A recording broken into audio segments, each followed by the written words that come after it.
Good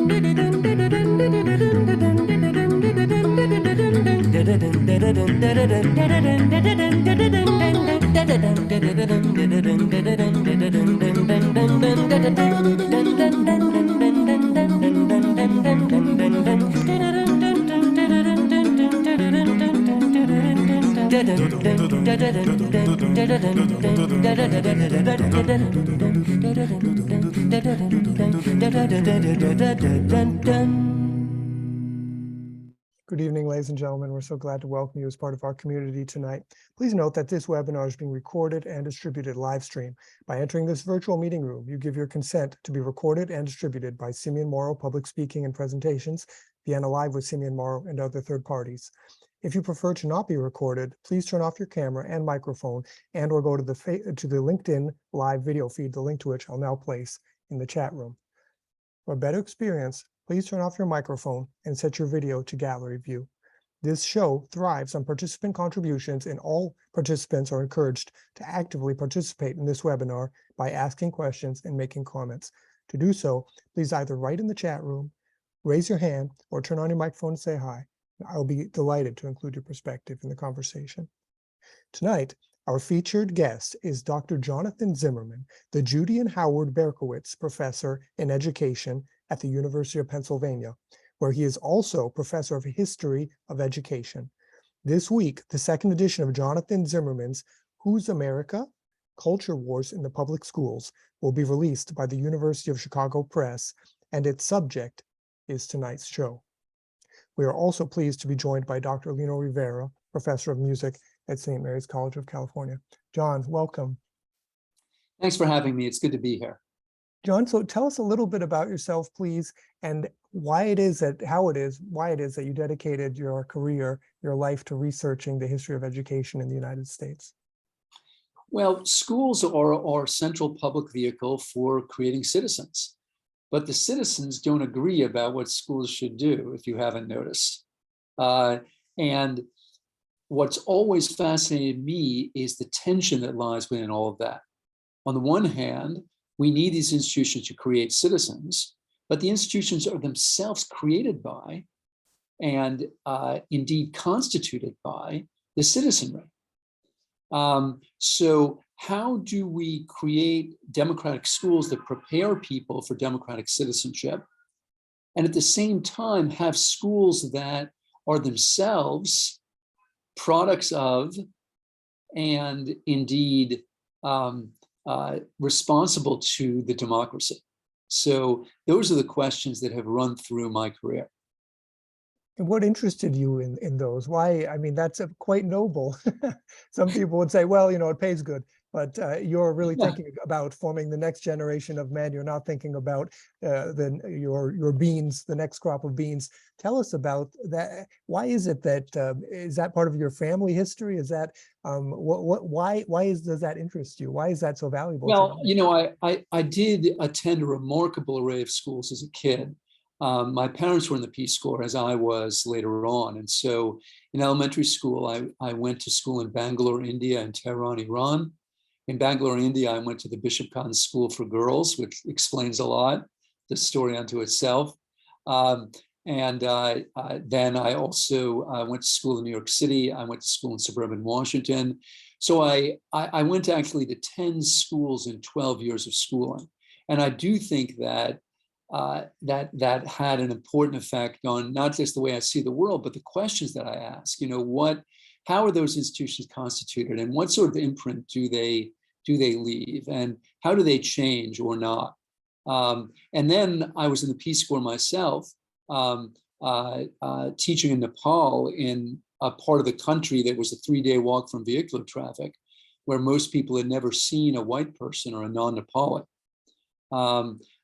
And that was a hugely formative experience as well, and made me especially interested in the way that culture interacts with education. So what does it mean to teach well or poorly in Nepal? Does it mean the same things as teaching well or poorly in the United States? Probably not. But maybe there's some overlap as well. Then when I came back from the Peace Corps, I was a public school teacher, both in Vermont and in Baltimore.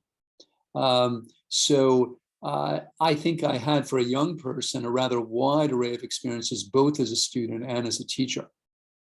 Wow, extraordinary. So, John, before we came on the show, you were telling me how we were talking about how getting a good education has become seemingly something that is really hard to find in the United States, especially. And you were telling me that that's backed up now by colleagues of yours who've done research. You made me think right away about my own experience and about the idea that a good education is somehow an elite form of capital, which the sociologist Pierre Bourdieu would call institutionalized cultural capital. Tell us a little bit, when talking about your experience, your education, do you consider yourself privileged? Oh, very much so. I mean, I had outstanding teachers. I had a great education, both overseas and in the United States. I include my own Peace Corps experience as part of my education, which surely it was. But to your larger point, Simeon, we live in a hugely unequal society. So it's altogether predictable, albeit depressing, that education should be unequally distributed. Please understand that I'm in no way apologizing for that or supporting it. But it would be odd if it were otherwise, right? Everything else is unequally distributed. We have unequal access to good housing and healthcare and transportation. Again, I wish that were not so, but it is. And so I feel extraordinarily fortunate that I had the kind of teachers that I believe everyone should have. Now, let me be clear, not all of my teachers were fantastic, because that doesn't exist. But I wouldn't be here today if I hadn't had teachers that challenged me to think, and most of all, to critique the things that were around me. One of the really sad details that we've learned about American education is that sort of critical education that really forces you to make decisions and make up your own mind, it's yet another elite good. What that means is the higher you are in the class spectrum, the more likely you are to receive that kind of education. And the lower you are in the class spectrum, the less likely. And this is hugely, hugely depressing to me. By the way, Mira Levinson, who teaches at Harvard, she wrote a book about this. It's called No Citizen Left Behind, which is a riff on No Child Left Behind. Because it turns out that citizenship education, good citizenship education, which of course requires you to sort of critically assess and critically think, it becomes less likely the poorer you are. So the citizens are left behind. And now just one follow-up question about Ivy League education. We first met because we met through Bill Deresiewicz, who wrote his polemic book, Excellent Sheep, The Miseducation of the American Elite, and he includes the word Ivy League in that.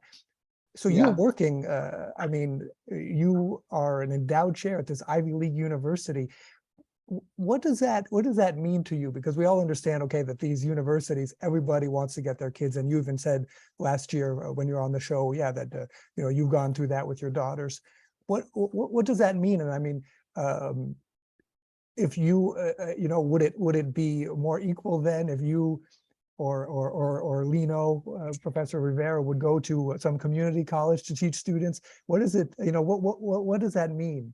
So, Simeon, are you asking me if I'm part of the solution or part of the problem, as they used to say in the 1960s? Absolutely. I think I'm both. I don't have any illusions about what I'm doing, in the sense that I understand that I'm largely serving an elite. But I think it's also fair to say that elite is more diverse than it has been in the past. Let me emphasize, it's not as diverse as it could be or should be, right? But if you go backwards in time and you look at these elite institutions, they only served a very, very small segment of very well-to-do white men.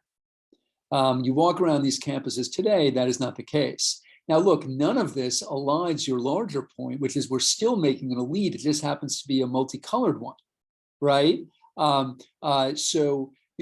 If you will, we've diversified the ruling class. I think that's a good thing, but I don't think it can elide what I hear as your underlining question, which is, aren't you still an engine of inequality? And I think that we are. Well, thank you so much for dealing with that question. I appreciate that so much.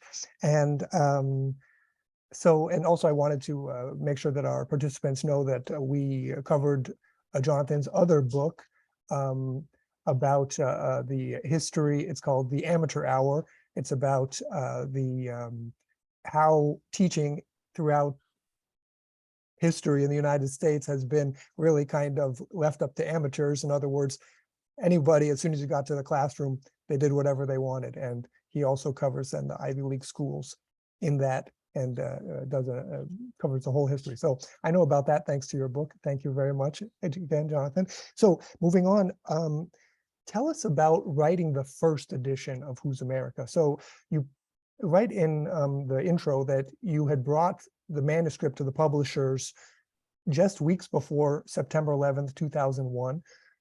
So I'm wondering what kind of inspired you to write this book back then. When I think about the first decade, that pretty much everything that happened right after you publishing the first edition of Who's America, I think of student life changing completely. I mean, I think about everybody watching live broadcasts of the Columbine High School attack.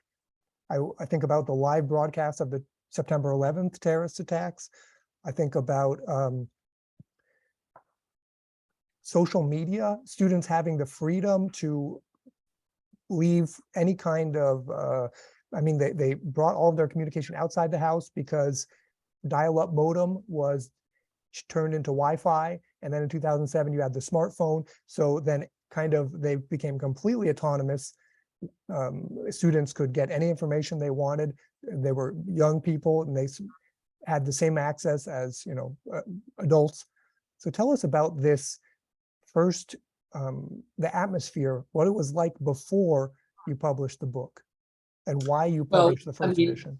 Let's remember, I mean, I think it's an interesting question, and it's always hard to situate one's own story in history, which is really what you're asking me to do. But it was before the digital revolution really took hold, right? I mean, I did write that book on a computer, but internet access was extremely limited. There was no such thing as real social media, or really even, I mean, email was just coming in at that time. But to take your larger question, I mean, what inspired me to write the book was that I was a fairly recently minted PhD student in history. And I'd also, of course, taught in the American public schools. And my experience as a graduate student in history was very eye-opening, because one of the things I learned was how much disagreement and how much debate there is about the very nature and meaning of the United States. And what I wanted to know was why so little of that debate actually entered our public schools. If you ask American kids to this day to rank the major subjects in order of interest, history is generally the least favorite subject.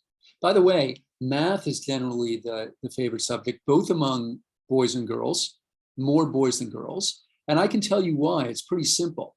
Even the worst math teacher presents a puzzle. Like, even if you were trying to teach math without a puzzle, you probably couldn't. Now, my point here is that history is a set of puzzles as well, but it's not presented as such. It's like, here's the textbook, right? Here it all is. This is it, right? This is it, American history. And there's a test on Friday. So I wanted to know why the puzzles about America and its purpose, its meaning, weren't typically presented in K-12 schools. So what I did was I went looking for the bad guys, the predictable bad guys, imagining that especially in the early 20th century, organizations like the American Legion or the Veterans of Foreign War or the Ku Klux Klan or the Sons of the American Revolution, that they would have been the culprits in preventing schools from teaching a critical history. And I found a little of that. But mostly what I found were Irish Americans, German Americans, Italian Americans, Jewish Americans, African Americans, Native Americans, all joining hands to prevent these critical approaches. And I'll give you an example. The classic critical text from the Progressive era was Charles Beard's An Economic History of the Constitution, 1911. And that was the book in which Beard went and looked at the financial possessions and statements of the 55 framers of the Constitution. And he found that many of them owned securities under the failed governments of the Articles of Confederation. So he theorized it was in their economic interest to make a, quote, more perfect union because it would enhance the value of their securities. Now, I didn't mean to go too deep in the weeds, and as you might expect, many other people have taken issue with what Beard said. The reason I offered that was an example of the kind of challenge that critical history represented to a flag-waving view of America. What the founding fathers were these self-interested capitalists, right, who were looking after and trying to line their own pockets instead of promote freedom and progress? Like, what? So why doesn't this Beardian challenge get into the textbook? Well, all those groups that I mentioned, they made sure that it didn't. They made sure that the American Revolution remained sacred in the textbooks. Noble American patriots fighting against evil monarchical Brits. Why? Well, here's why.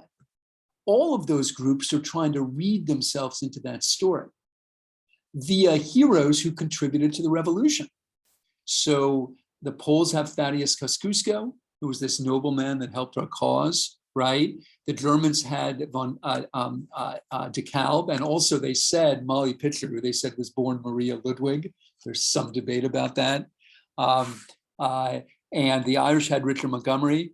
The Jews had Haim Solomon, who was from here in Philadelphia, who helped finance the revolution. African Americans, of course, had Crispus Attucks, who some people think was the first person to die in the revolution, that is in the Boston Massacre. So all of these people are trying to read themselves into that sacred and heroic story by adding their own heroes. Simeon, if you start to question the story, you're going to diminish each constituent group's contribution to it. That was the logic, right? So they needed the revolution to remain sacred and unquestioned so they could protect their own ethnic contribution to it. So the big surprise here to me, to be as clear as possible, was really the multicultural roots of patriotic history. It wasn't just like evil white Republicans that were trying to prevent these critical approaches. It was a broad swath of Americans who all believed, to use a very loaded term, they had skin in the game of protecting this flag-waving, triumphal view of America. So that was the big surprise there. Wow.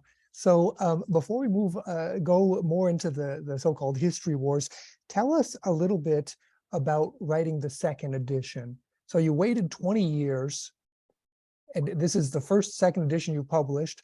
When I think about an encyclopedia, you've got several editions, and it's normally the most recent is the most relevant. The other ones you could don't bother, throw them away.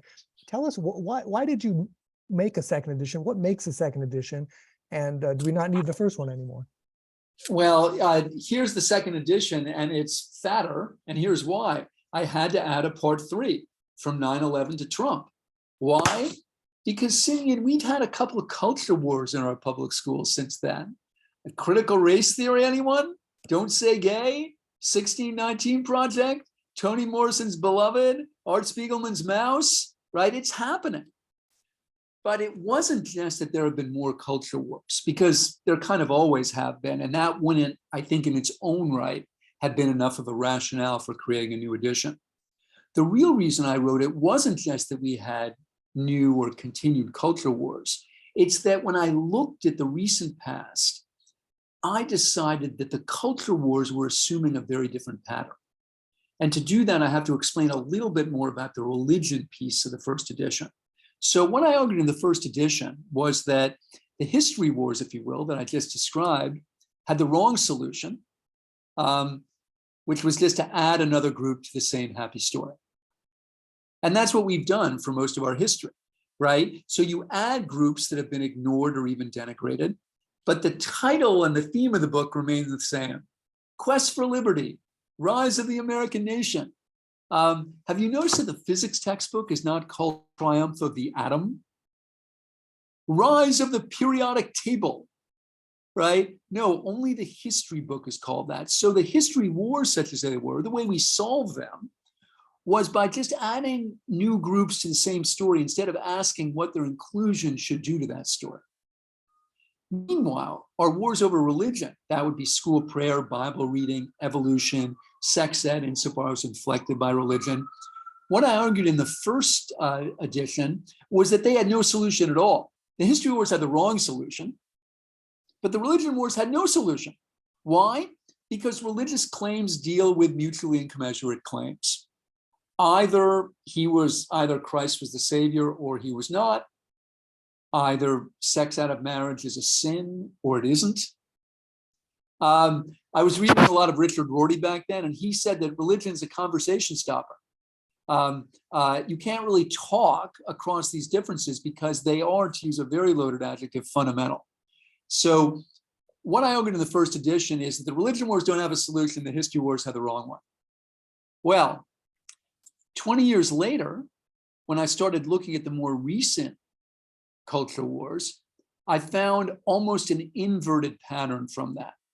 The religion wars, Simeon, mostly cooled. They didn't go away, but they radically diminished. I mean, when was the last time you read about a big heated debate over evolution and creation in a school district? To be clear, they do happen, and I write about them, but it's a minor key, right? Ditto for school prayer, ditto for Bible reading. Obviously, there was just a Supreme Court case about a teacher praying in Washington State, the football coach. But again, not with the same vehemence, not with the same frequency as the religion wars before. The religion wars radically cooled. The history wars, however, they're everywhere. They're all around us. And here's, I think, the big change. The history wars are actually fighting over the narrative itself. They're not, this isn't just about who should be included. The 1619 Project is not a plea for inclusion. That's not what it is. Look at the title, right? It's not asking us to add a couple of formally excluded groups. It's asking us to look at their experience and then actually reframe the whole story, right? And root the story not in freedom and progress, a la, Plymouth and Thanksgiving, but yes, in slavery and oppression. So in the first edition, I bemoan the fact that we're not really using these new groups to critique the fundamental character of the story or its rhythm, its content. Now we are. But if I may, be careful for what you wish for, because it turns out that we have a very limited vocabulary and language for conducting that debate. And it may well be that history has become the new religious war. That the debate we're conducting over history is between the Reds and the Blues, i.e. conservatives and liberals or Republicans and Democrats. And those identities have become in and of themselves quasi-religious identities, almost faith identities. And we're no more adept at bridging the differences between them than we were in the religion wars back in the days of evolution and school prayer. So that's, I think, the scary part of all this. And it is frightening. Wow. Okay, so let's get into our first roundtable. In the introduction to the second edition of Who's America, on page 2 to 3, you write, quote, "In this book, I tell the story of culture wars in American public education over the past century. I investigate how successive generations of Americans have addressed the thorny issues of religion and nation and race in the public school curriculum. I explore the myriad of mostly unknown Americans who have struggled over the school curriculum for the past 100 years. Today, commentators on the culture wars routinely collapse religious and patriotic controversies into a unitary, all-encompassing battle. But I will show that the two conflicts have two separate histories belying the common frame that we use to analyze them," end quote. So tell us about the beginning of your narrative, where you introduce a political journalist, Walter Lippmann's 1928 book on the same subject, which you describe as detailing, quote, "the perils of popular efforts to alter the public school curriculum," end quote. John, why are textbooks at the center of the culture wars then as now? And why is it that you are chronicling, quote, "mostly unknown Americans who have struggled over the school curriculum for the past 100 years," end quote? Aren't elected officials responsible for administering what public schools teach to their students? They're not. I mean, they are, but they're not. Because education is still locally controlled, the public, different publics, have enormous influence over what's taught and what isn't. And this was Walter Lippmann's concern. The book you were quoting from was American Inquisitors from 1928, which was actually a series of lectures he gave in Charlottesville, the University of Virginia, the previous year. And Lippmann was deeply worried about what he thought of as the excessive public control of education and other institutions. He was deeply suspicious of the public. And, he thought that in the best society, people vote for the ins when things are going well and the outs when they're not. That was your duty as a citizen. Just show up to the polls and vote, and leave everything else to the people that really know what they're talking about, right? i.e. the experts. And so he was deeply concerned about the Scopes trial and the attack on evolution instruction in Tennessee. And he was also concerned about the history wars, and concerned that in cities like Chicago, so-called pro-British textbooks were getting burned. And a pro-British textbook was one that introduced just at least a little bit of critical dialogue about the American Revolution, maybe said that like a third of people in America were Tories, that these freedom-loving Americans actually enslaved human beings, that there was support for the American revolutionaries in Britain with, with people like William Pitt. So some of that stuff got into the textbook. And of course, the uber patriots, who have, again, a multicultural set of supporters, they call that pro-British. I mean, why would you say any of that stuff unless you were on the other team, right? So that happened in Chicago. And, for Lippmann, Dayton, i.e. Scopes in Tennessee, and Chicago, i.e. the burning of those textbooks, they're part of the same problem. And that problem is mostly ignorant lay people infringing on things that were better left to experts and informed people. So that was Lippmann's whole line. But he didn't actually look too carefully about who they actually were, right? And what they actually wanted. And that's what I started to do. And that's when I recognized, again, the multicultural dimension of the patriotic struggle. And on the religion side, there was something else he didn't acknowledge, which is that a lot of people who are putting pressure on the schools on religious matters are actually liberals and not conservatives. They wanted schools to teach the Bible because they wanted to fight racial segregation or economic injustice, or they were pacifists. So, some of the first measures to post the 10 Commandments in classrooms were promoted by pacifists who were opposed to the First World War. Today, if somebody wants the 10 Commandments posted in a public school classroom, I think you can safely presume that they're somewhere on the right. But that was not the case during Lippmann's time. But this was also something that he missed. That whole dynamic shifted sharply in the early 60s, by the way, talking about religion, when the Supreme Court barred teacher-led prayer and teacher-led Bible reading. Note I said teacher-led because we all have our pet peeves on these subjects. And when I do a radio show and somebody calls in and they say, then the Supreme Court said you can't pray or you can't read the Bible, that's BS, right? And the words matter. The court never said that. What the court said is teacher can't lead a prayer or a Bible reading, a sectarian one, which is very different. Anyway, once that happened, then this whole political landscape around religion changed. And liberals got out of that game, in part because they didn't want to erode the court's authority on race, right? This is also the years of Brown v. Board of Ed and the aftermath. And that's when we get something that's closer to our contemporary life, where people that want religion in the public schools are on the right.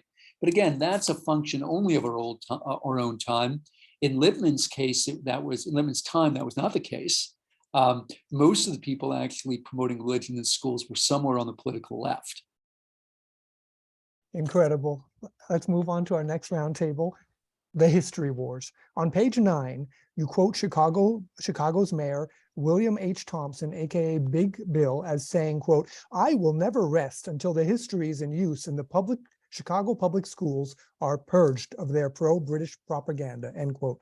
And you contextualize his statement as an indictment against textbooks that, quote, "maligned the American Revolution and its multi-ethnic heroes," end quote. You then close your introduction to the history wars on page 10 by admitting that current and future big bills will always win the history wars. You write, quote, "Perhaps it must always be so. Schools across the globe teach the glories of nationhood, linking children to a set of transcendent events and ideals. Yet our own triumphal narrative places a special emphasis on personal liberty. In America, we are told, individuals are uniquely free to decide their values, beliefs, and attitudes. If we applied that principle to instruction in history, we would encourage our children to develop their own interpretations instead of foisting a single view upon them. Since William H. Thompson's textbook campaign in Chicago, the American ideal of equality has helped to bring many racial and ethnic groups into a heroic national narrative.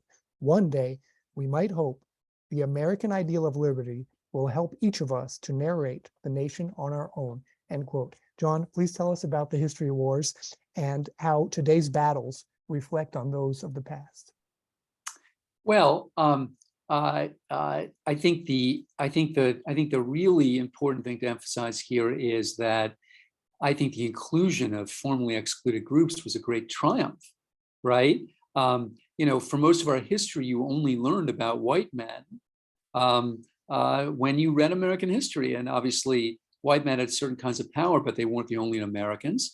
And I think it's a tremendously small d democratic triumph that our kids now learn, about Frederick Douglass and Thurgood Marshall, probably more than they learn about Andy Jackson or Teddy Roosevelt. But until the very recent past, as I was saying earlier, most of these newly included figures get folded into the same story.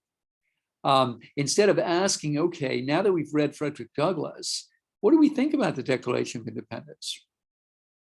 Like, what do we think about what Thomas Jefferson wrote? Is this a land of liberty? Now, I think right now, in the day of critical race theory and the 1619 Project, I think those questions are very much on the table in ways they never have been before. The problem, Simeon, is we don't have enough faith in our schools, in our teachers, in our students, or in ourselves to put those questions to our students. I am a patriot. And what makes me feel patriotic is that every American gets to decide what America means for him or herself. But in order to make that happen, to make good on that ideal, we have to present them with multiple narratives about America, not just one. We have a golden opportunity right now, but we are forsaking it. We're not leveraging it. We are having that debate, but it's almost entirely outside of our schools because, again, we don't have the courage to let the kids in on the little secret that we happen to disagree about America. Americans disagree about America. This is not an opinion. This is a fact. I can document it in 1,000 ways. And of course, the kids know that too, right? They're not dumb, right? But then instead of actually exposing them to those differences, we just say, here it is, here's a textbook, here's history. If I were king, and we don't have enough time this afternoon to enumerate all the reasons that that will not happen, but if I were, here's what would happen in every American high school. All the kids would receive the 1619 Project and the state-approved textbook. And then the first week, okay, kids, Columbus, the Age of Discovery. What does the 1619 Project say? What does your textbook say? Then, we'll go on to westward, the frontier and westward exploration. What does the project say? What does your textbook say? We'll do the American Revolution. What does the project say? What does your textbook say? Instantly, there are teachers that do this, right? But they are a minority for a whole lot of reasons. One is it's very hard. Two, you need a different kind of training to do it. Three, a lot of schools aren't equipped for that. But the biggest thing is that there isn't enough public demand for it. And this, again, is another tension that's run through my entire career. The kind of exercise I just described, I call democratic education, with a small d, not Democratic Party education, small d democratic education, because I think that sort of exercise gives you the skills and capacities to think for yourself and to govern yourself. So I call it democratic. Simeon, what if the demos doesn't want it? That's Seriously, is it democratic? I don't know the answer to that. I've struggled with it my whole career. I don't think the demos does want it right now. So if you look at battles over things like the 1619 Project, what you find is most people who enter these battles, they want their side to win. That's what they want, right? They either want the 1619 Project taught or they want it banned. wonderful. Not everybody, but most, right? And, I quote a student in my book who said to me many years ago, John, there's no interest group called People for Debating the Other Side in schools, right? Yeah, more nuance, more discussion, more deliberation. Ever seen that on a protest poster? No, right? We enter this realm because we want our point of view to win, not because we want like a presentation of multiple points of view. So I think advocates like me for democratic education, we have not made an effective democratic case for it. Fantastic. If we had, our schools would look very different than they do now. Wow. What an inspiring insight. What an inspiring outlook. It's depressing. I mean, I don't find it inspiring at all. I mean, I'm going to keep trying. I don't know what else to do, but I have not succeeded.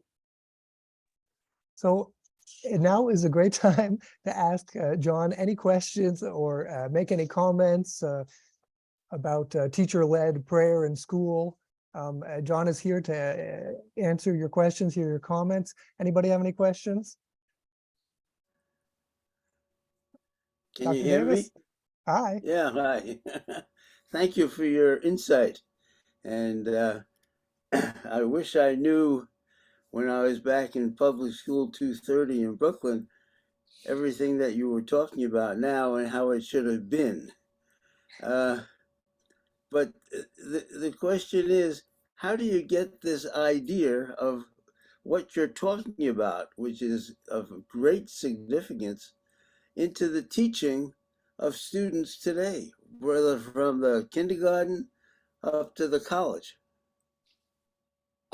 Jerry, thanks for the question. And it is an enormously heavy lift for a lot of different reasons. One of them has to do with the way that we prepare social studies and history teachers.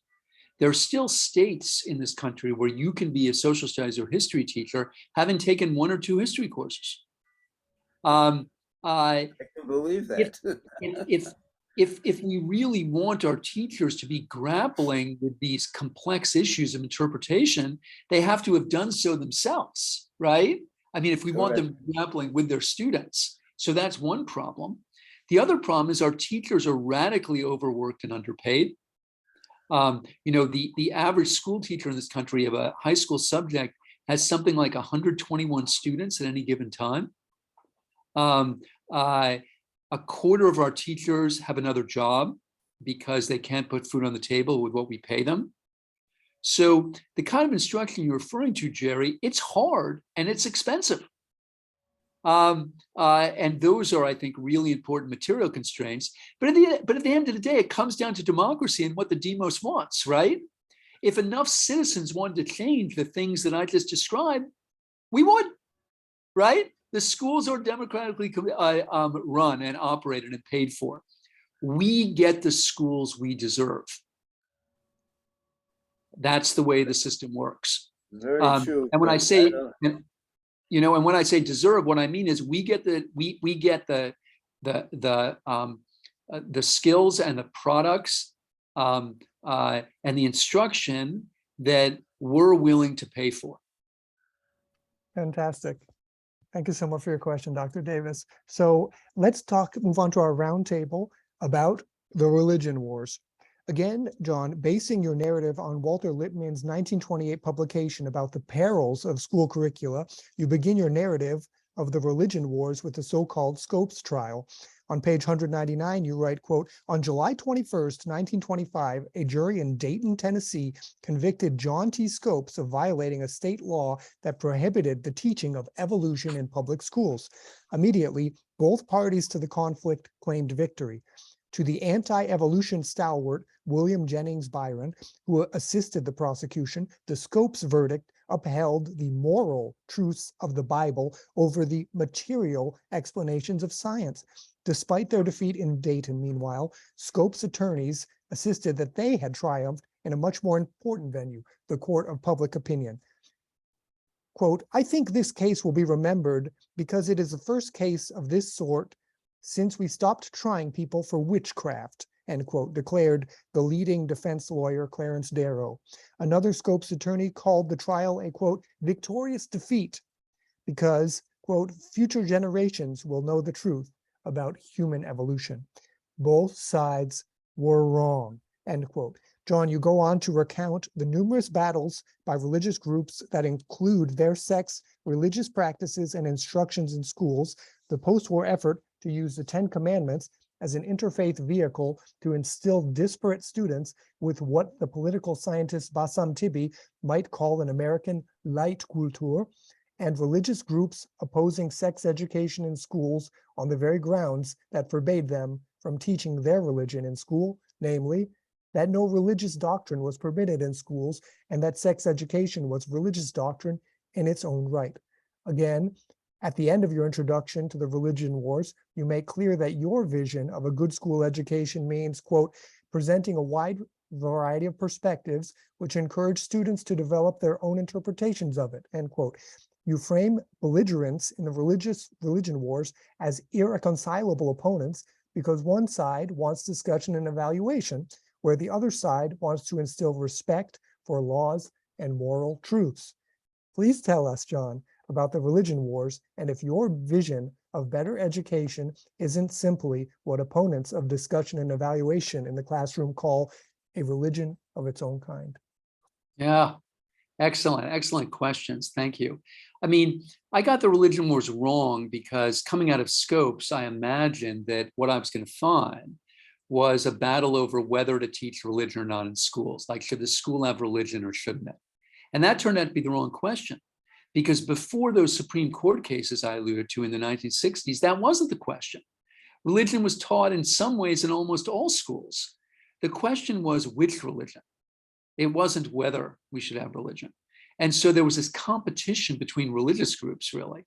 Often via something called weekday religious education, which Jerry probably remembers. On Wednesday at 2 p.m., you would be dismissed from class to study in the religious faith of your choice. Before 1948, that would happen in the same building. And then the court said that you had to do it outside the building. So the kids would go off to a church or sometimes a synagogue. Again, most of that came to an end in the 1960s.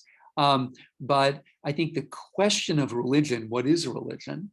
And to your point, who has one and who hasn't, it remains very much with us. And I think to give you an illustration, since you mentioned sex ed, I'd like to pose a dilemma that came out of the book that I think really underscores this tension. So around the time of the school prayer battles in the 1960s, if you asked an advocate for school prayer why we need it, they probably said something like this: the country's turning away from God, parents aren't teaching the good book anymore, so the schools have to step in, right? And the people on the other side, who included my own relatives, who were very much opposed to school prayer, like most Jews were, they said, what do you mean they're not getting it at school? They're getting my version of it, all right? And then what the advocates for prayer would say is this. Their next retort was, okay, look, if little Johnny or Susie is Jewish or Muslim or Buddhist or some crappy religion that's not Christian, how about during the prayer, they just go to another room? And my team, the liberal team, said, oh no, you're missing the point. The very presence of that Christian prayer in the school gives the school's imprimatur to a sectarian faith. And it excludes and denigrates people that don't share that faith. Okay, fine. I get all that. And on that one, I'm very much on the liberal side. I do not think a school in a democracy should endorse a certain faith over another. Fine. Well, let's move over to the sex ed. If you ask somebody in Planned Parenthood, circa 1968, why do we need sex ed in schools? They'll say something that's really close to what those school prayer people were saying. They'll say, because the kids aren't getting it at home. And then Simeon, the dialogue unfolds in a spookily similar way.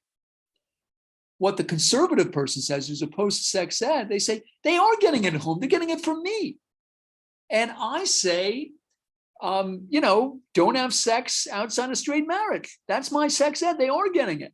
They're just not getting your version. And screw you. Like, why should your version, take precedence over mine? So then, the Planned Parenthood person says something that's going to sound very familiar here. They say, okay, listen, if little Johnny or little Susie isn't into sex ed, how about during the sex ed lesson, they just go to the principal's office or the gym? Well, look, these conservative Christians, they're not dumb. I don't happen to agree with most of them, but they're not dumb. They're like, oh, this is sounding familiar. This go to the gym or principal's office thing. Oh shit, I remember. That's what I was proposing for your kid when I was advocating school prayer. And you had a hussy fit, right? And you said no, you're missing the point, right? That very dismissal is going to stigmatize my kid as a member of a minority faith. Okay, fine. What's more stigmatizing than being the prude that the sex revolution left behind? You think that's not going to stigmatize my kid by sending them out of the room during sex ed? What are you thinking? So these are really, really hard questions that I have not resolved. Hopefully my work can help underscore them, right? And I think bring them into relief, but I don't have an answer to that one. Wow. Okay. Wow. Fantastic. So let's go to our next roundtable, which is Save the Hand, Spoil the Child, Spanking in Schools. Last week, Reuters reported that a school district in rural Missouri will allow that students be spanked for bad behavior. Whose America doesn't detail discipline policy in schools. During your research, John, have you come across battles arising from diverse policies of disciplining students? And if so, do they fit, perhaps neatly, into the culture wars described in Whose America? I think they fit very neatly. I have encountered them. By the way, school discipline and corporal punishment has been debated throughout American history. When I was doing my book on the history of the Little Red Schoolhouse in the 19th century, I found enormous debate about it, pro and con. I mean, there were parents that endorsed it and indeed encouraged teachers to use it. And then there were parents who appeared at the doorstep of the Little Red Schoolhouse to take their kid out because the kid was being hit. So it ran the gamut. But where it fits in the culture wars is I think often views about corporal punishment have deep cultural and religious roots that have to do with, at their root, your understanding of human nature, right? Is a child a naturally sinful creature that needs correction? Or is a child a naturally good creature that, needs like a plant, gardening and nurture? These are different views of human nature. And in a diverse society, people are going to disagree sharply about those principles and everything that flows from them. I think the international comparisons are really important here because they speak to, again, I think, deep cultural and indeed national differences on the subject. So in the United States, there are some school districts that still allow paddling, right? There aren't many. It used to happen everywhere. It happens much less frequently now. Parents, however, are allowed to paddle. They're allowed to hit. They just can't abuse. So it's legal to hit your kid. It's illegal to abuse your kid. This can sometimes be, I think, a very slender reed. And there are plenty of countries in Western Europe that have done away with it altogether. So in Sweden, for example, it's illegal to hit your kid. Flat out. They don't bother with trying to make that distinction. I don't think in the United States that would ever fly. I don't think that you could ever imagine a state legislature, successfully passing a law saying you can't hit your kid in any circumstance for any reason, because people regard it, and I think justly, as an attack on their cultural values. Wow. Okay. So let's move on to our conclusion. So in the conclusion of the second edition of Who's America, you write, and that's page 250 to 251, that, quote, across the history of the United States, Americans have argued vehemently over how we should teach the nation, but most of that debate has occurred outside of our public schools. The biggest reason for that is the public itself, which has never expressed a deep or enduring desire for controversy in the classroom, end quote. And that public attitude has led to overly simplistic lessons and poor teacher preparation. The result, you write, is that students report being bored in class and find the lessons to be irrelevant to their lives. What does Jonathan Zimmerman wish the school students of today and of tomorrow? Well, quite simply, I wish for them to have as rich and as dialogic and as engaging instruction as I've had. That's what I wish for them. And I wish for them to have a history curriculum in particular that exposes them to these disagreements. We're living in a teachable moment. We're living in an exquisite teachable moment because all of our differences are right on the surface. Is this a land of freedom? Is it a quest for liberty?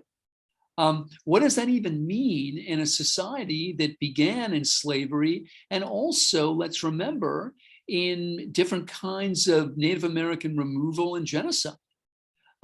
So these are really, really hard questions, but they are right on the surface now. And we have an opportunity to help our future citizens engage with them. The real question, again, is if we have the courage and the faith in ourselves and in them to let that happen. Fantastic. Let's see how we can get the book. Here we are. It's University of Chicago Press. I'll put that in the chat room in a second. So there it is. It's just been released this week, and you can buy it there, $30, or 29 PDF. All you do is click that button, and I will put that in the chat room right now.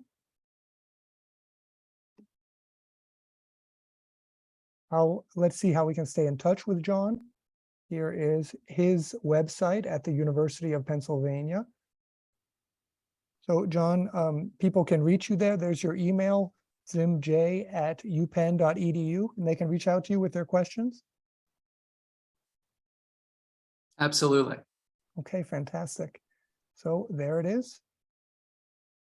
Again, I'll put that in the chat room. So thank you so very much to University Professor Jonathan Zimmerman. Thank you, Simeon. It was fun.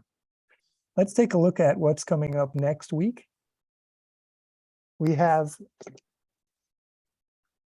Yovhana Tovar. What is intercultural communication training? We all wear jeans. We all send the same emojis. We all spend way too much time staring at our smartphones. Globalization makes it seem that communication is now the same everywhere. Yet a toast in Bavaria is still distinguishable from a toast in Warsaw, in East London, or in Paris. And if that common celebration of friendship is still different among Northern European neighbors, imagine a toast in Taipei or in Fiji. As tourists, we can marvel at such cultural distinctions and laugh at the misunderstandings that come from making jokes with people who don't get them. But it's a different game when you and your family are dispatched to foreign lands as ambassadors. Excellent intercultural communication becomes the key to success in your adopted home. That's where Yovhana Tovar comes in. Yovhana, an intercultural communication trainer, works with individuals and companies to support them in improving their intercultural communication skills in different areas, from expat life to management of culturally diverse teams and communication with international clients. Nobody knows how to do it better than she. Yovhana is a Colombian native married to an Austrian diplomat and has resettled her family in countries near as Switzerland and as far as Fiji. Yovhana will join us with several expat friends so that we can understand why intercultural communication may be more relevant to life in today's world than ever before. As always, all information about upcoming shows may be found at www.simeonmoro.com. Again, that is Yovhana Tovar. What is intercultural communications training? Once again, thank you so very much to University Professor Jonathan Zimmerman. Thanks very much to Professor Lino Rivera. Thank you very much to Tyler McGahee, Senior Promotions Manager at the University of Chicago Press, for his generous help in making this episode possible. Thank you to Agnieszka and Benoit Rivolet for their support of this show. Most of all, thanks to you, our participants who make it all worthwhile. From New London, New Hampshire, Philadelphia, Pennsylvania, and the Bay Area, California, goodbye, and see you next Wednesday. Thank you.